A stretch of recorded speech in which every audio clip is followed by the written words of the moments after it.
Hello everyone, welcome to the IchimokuCharts.com daily analysis for gold for Tuesday, April the 13th, 2010.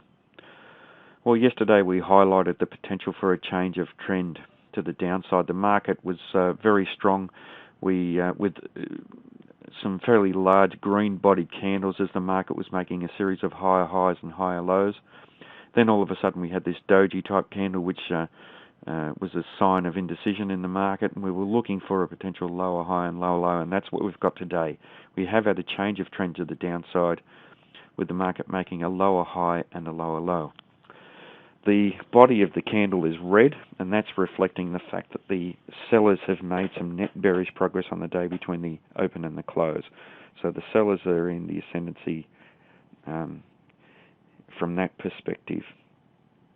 Having said that, though, they've only made a fairly small amount of net bearish progress between the open and the close, and that's highlighted by the fact that we have a very small body to this candle. So that's not the sort of candle that you'd like to see in a downtrend. Also, we have a very large shadow on the bottom of the body of this candle, and that represents buying coming in.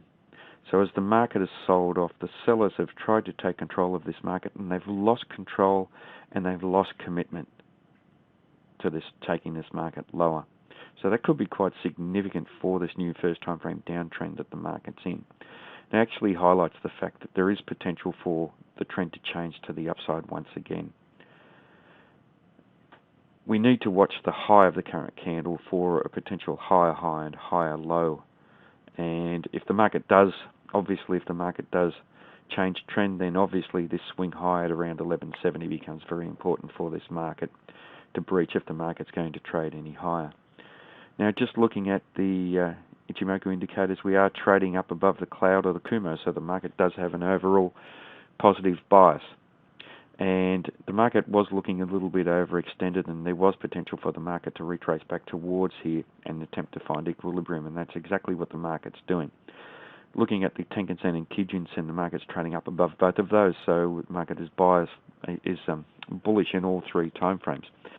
Sorry, that's the Kijun-sen. The pink line here is the Kijun-sen. Once that turns flat, then there is a very strong potential for the market to retrace back to there. Now, the market will have to trade through the Tenkan-sen first, which is at 1136, so there is potential for support in that region if the market does continue in the first time frame downtrend. But certainly potential for support at 1127 at the Kijun-sen. If the market does trade down through there, then there is potential support at the cloud, which is around 1106 to 1100, and the cloud here is very thin, so if the market does trade down through there and break it to the downside, then the market can very quickly become bearish, so we do need to watch that, but very solid support down below the cloud here for this market. Having said that, though, just summarizing, a change of trend to the downside, strong potential for the market to trade down to the Kijun-sen because that's an attractor of price action, but the short-term dynamics in this candle don't support that.